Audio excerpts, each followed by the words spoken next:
Assalamualaikum warahmatullahi wabarakatuh.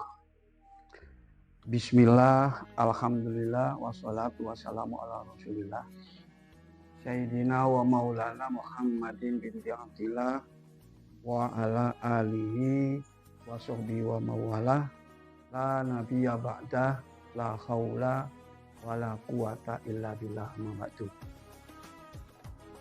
Yang terhormat pada masyarakat pemirsa dan juga kepada anak-anakku siswa dalam kuliah Ramadan MA Salmonadi yang saya cintai. Kali ini kita menjalankan perintah Allah, yaitu puasa Ramadan. Di dalam bab puasa Ramadan ini selalu berkaitan dengan yang disebut dengan sholat tarawih. Sebab di dalam hadis Rasulullah SAW sendiri sudah mengatakan, man shoma Ramadana imanan wa ihtisaban. Barang siapa yang melakukan puasa Ramadan dan puasanya itu betul-betul hanya karena Allah, iman pada Allah dan semata-mata mencari pahala dari Allah, dan aksiru dan memperbanyak biaya dalam waktu malamnya untuk melakukan sholat sunnah yang disebut dengan sholat tarawih. Sholat tarawih adalah merupakan sholat sunnah yang sangat ditekankan atau disebut dengan muakkad. Rasulullah sendiri melaksanakan tarawih itu dengan penuh keikhlasan di dalam bulan Ramadan. Oleh karena kita sebagai umat Muhammad tentunya hendaknya mengikuti jejak Rasul ini dalam melaksanakan sholat tarawih. Saudara-saudara, para pemirsa sekalian dan anak-anakku sekalian yang di dalam pondok Ramadan ini, tidak lepas kalau kita berbicara masalah tarawih di sini, walaupun merupakan sholat yang bersifat sunnah, ini pahalanya sangat besar sekali. Bahkan Rasulullah pernah mengatakan di dalam hadisnya yang termaktub di dalam kitab Rotun Nasikin di sini, di sana telah menjelaskan qala Rasulullah Shallallahu Alaihi Wasallam, salah satu nafarin asofakul malaikah yauma yakhrujuna min kuburihim asyuhada wa qaimuna syahrul Ramadan wasoimuna yaumal arafah. Dan sebelum saya menjelaskan di dalam arti di dalam kitab ini, saya jelaskan satu persatu permasalahannya.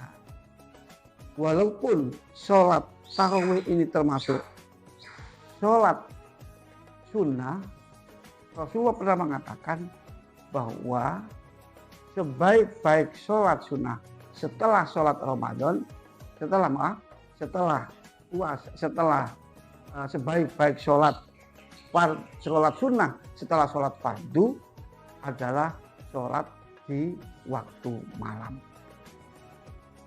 Saudara-saudara yang saya cintai dan para pemirsa, sholat tarawih bagaimana saya terangkan tadi identik sekali dengan malam, karena termasuk sholat tarawih ini hanya bisa dilaksanakan pada waktu malam hari.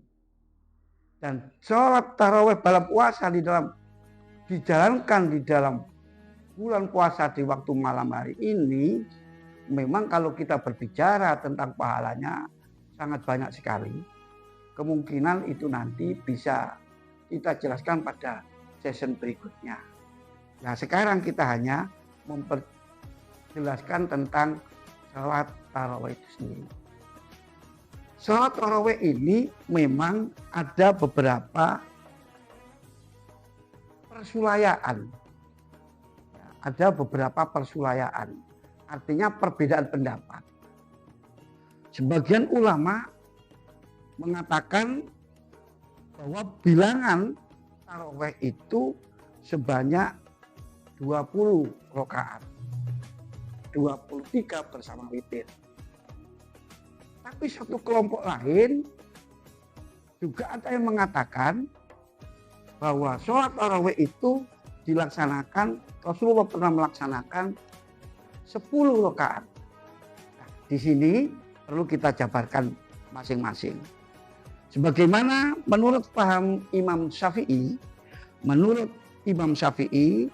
dan menurut Imam Abu Hanifah, Imam Abu Ahmad, dan Imam Abu Dawud melaksanakan tarawih ini sebanyak 20 rakaat dengan 10 salaman. Selain witir, berarti 23 dengan witir.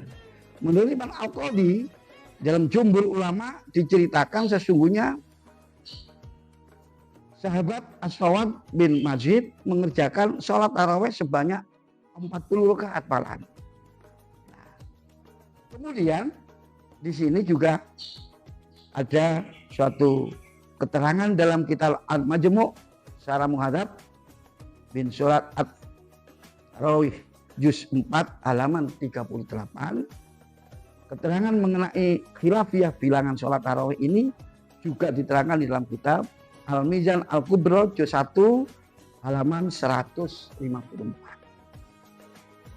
Di sana dijelaskan fi madzhabil ulama fi adadi rakaatain tarawih.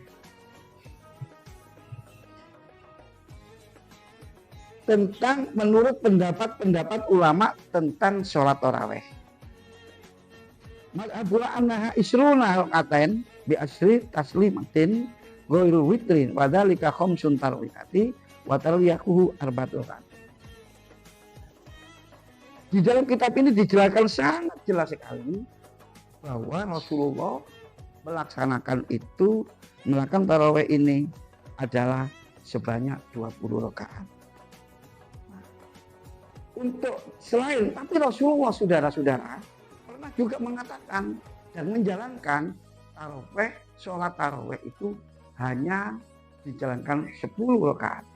Sebagaimana hadis yang diriwayatkan oleh muttafaqun alaih mengatakan dari Siti Aisyah radhiyallahu anha, maka Rasulullah sallallahu alaihi wasallam yazidu fi Ramadan wala fi ghairihi ala 11 rakaatin yusolli arba'an fala tas'al an isminna wa tu'inna tsumma yusli arba'an. Yang artinya di sini menurut Siti Aisyah, maka Rasulullah SAW, maka orang Rasulullah SAW yazidu nambahi sapa Rasulullah sholat ing dalam Ramadan waktu Ramadan wala fi ghairi selain sholat di bulan Ramadan ala 11 rakaatin. Hanya dilakukan sebanyak sholatnya, yaitu dia melaksanakan sholat 11. Jadi 11 rakaat. Dan 11 rakaat ini dilakukan oleh Rasulullah 4 rakaat, 3 rakaat. Berarti Rasulullah pernah melaksanakan itu 4 rakaat dalam satu salaman, 4 rakaat lagi satu salaman, nanti 2 salaman, 8 ditambah witir 3 rakaat. Nah, artinya baik sholat ini untuk tarawih, untuk bilangan rakaat tidak perlu kita permasalahkan lagi, tidak perlu kita perdebatkan lagi. Kenapa? Karena semua itu sama-sama berpegang teguh pada Rasulullah Shallallahu Alaihi Wasallam. Jadi Rasulullah juga pernah menjalankan 20 rakaat ini malah yang sering, kemudian pernah juga menjalankan 10 rakaat. Nah, Saudara-saudara, para pemirsa sekalian yang saya cintai, dan termasuk anak-anakku sekalian, siswa MA Hasan Munadi Bangli ini yang sedang melaksanakan Pondok Ramadan. Tadi saya katakan bahwa sholat sunnah ini mempunyai beberapa keistimewaan. Dari Ibnu Abbas radhiyallahu anhu, qala Rasulullah SAW, salah satu nafarin asofikamul malaikah, ono telung perkara sing bakale malaikat nemoni kepada orang-orang yakhrujuna min kuburim, yang dibangunkan dari kuburannya. Saudara dan anak-anak sekalian, mari kita menengok kembali dalam surat Zilzalah. Dalam Al-Quran yang pernah di sana disabdakan, a'udzubillahi minasyaitonirrajim, bismillahirrahmanirrahim, idza zulzilatil ardu zilzalaha wa akhrajatil ardu asqalaha wa qalal insanu malaha yauma idzin tuhaddisu akhbaraha bi anna rabbaka awhalaha yauma idzi yasdurun nas astatal yu'malahum faman ya'mal mithqala dzarratin khairan yara faman ya'mal mithqala dzarratin syarran yara. Dari ayat ini yang perlu saya berikan underline, yang perlu saya garis bawahi adalah bahwa nanti manusia ini di dalam hari kiamat, semua manusia sejak Nabi Adam alaihissalam telah dibangunkan oleh Allah. Ini dalam Quran tadi, idza zulzilatin, tatkala diguncang opo al-ardun, bumi, zilzalah kelawan guncangan yang begitu besar, yang dasar. Wa akhrajatil lan metu, akhrajaha wa akhrajatil ardu lan metu saka wetenge bumi. Apa yang keluar dari petnya bumi? Mungkin lava, panas, termasuk tsunami itu, termasuk batu-batu besar, bom, termasuk batu-batu kecil, lapili yang disebutkan di dalam ilmu geografi itu. Nah, ini terusnya tadi wakhrajatil ardu asqala wa qala, dan saat itu waqala insanu, manusia pada bingung. Manusia tanya, malah ada apa ini? Ada apa ini? Di sana dijawablah oleh bumi. Yauma idzin tuhaddisu, dan pada hari ini dina iki tuhaddisu bakal ngabari sapa ingsun. Tuhaddisu akhbaraha bi anna rabbaka awkala, bahwa perbuatan saya yang demikian ini. Kemudian terjadilah letusan gunung, kemudian luapan air yang ada di laut. Semua itu adalah kehendak Allah. Bi anna rabbaka awkala. Selanjutnya, yauma idzin, pada saat itu, yauma idzin ol ing dina iki yasdurun nas bakal tak pangekno sapa menungso. Yauma idzin, bukan yauma ini yasdurun nas pangekno. Untuk apa? Untuk mempertanggungjawabkan perbuatan selama hidup. Yauma ini yasdurun nasu, apa yang di dalam surat Zilzalah itu. Kan di situ manusia ditanya, dibangunkan semua anak-anak. Untuk apa? Mempertanggungan jawab. Nah, di sinilah ada relevansi apa yang saya bacakan di dalam kitab ini. Ketika manusia dibangunkan itu, disinilah ada beberapa manusia yang langsung dipapak oleh malaikat. Nah, ada beberapa kelompok manusia yang saat dibangunkan oleh Allah pada waktu itu, dikembalikan karena dihidupkan kembali, jadi roh-roh yang sudah disimpan, kemudian dijadikan satu lagi dengan jasad manusia yang ada di alam kubur itu, dijadikan satu dengan rohnya, jadi hidup seperti kalian ini, anak. Hidup seperti manusia saat ini. Untuk apa? Mempertanggungan jawab atas perbuatan selama hidup.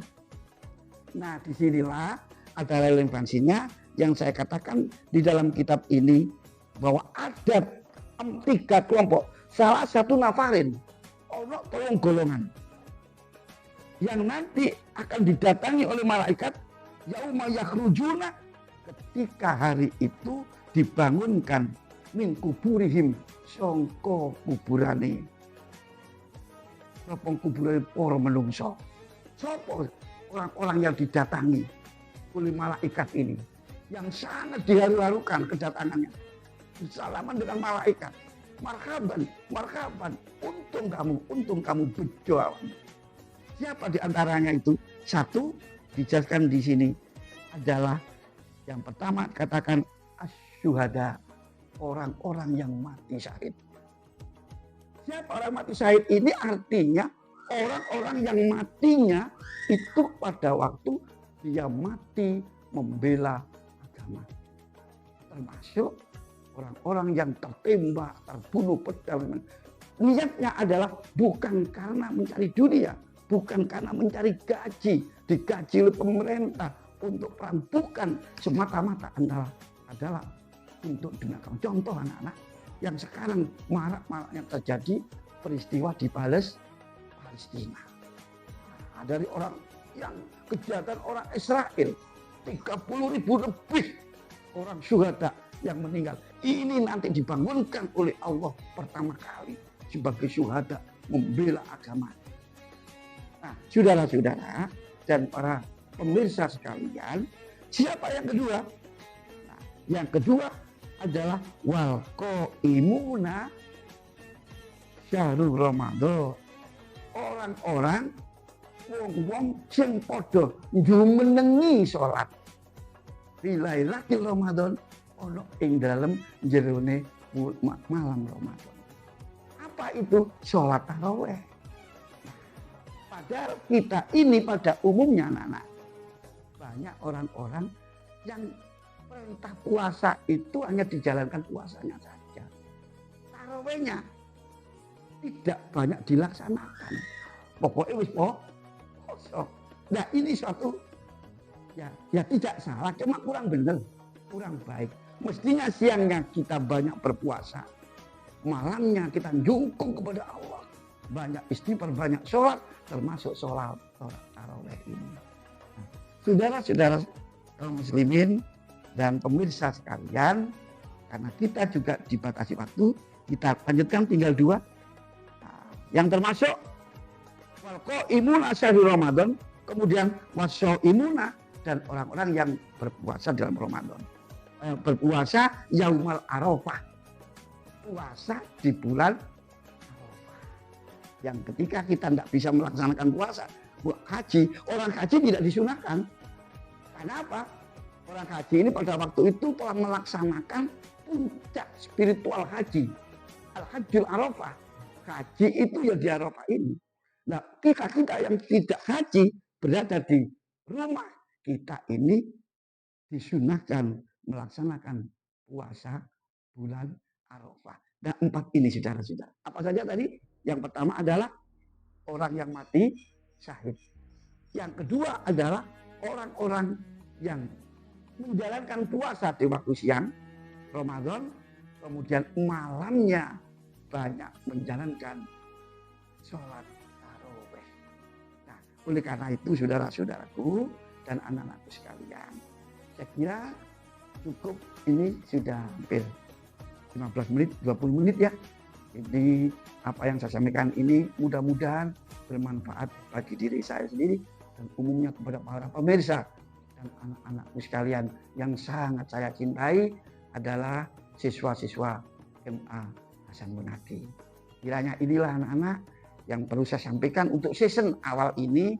Mungkin ada pertemuan yang berikutnya tentang bagaimana keutamaan di dalam kita menjalankan sholat tarawih, supaya kita senang untuk menjalankan, tidak malas-malas, karena kita ditunjukkan tahu pahalanya. Walaupun kita sholat tarawih itu bukan semata-mata mencari pahala, hanya karena demikian anak-anakku dan para pemirsa sekalian yang sangat saya cintai dan saya hormati. Al-Fakir tentunya banyak kekurangan dan kesalahan. Apabila ada kesalahan dan kekurangan, saya mohon maaf banyak-banyaknya. Akhiran, ihdinas siratal mustaqim, wallahul muwaffiq ila aqwamit thoriq. Wassalamualaikum warahmatullahi wabarakatuh.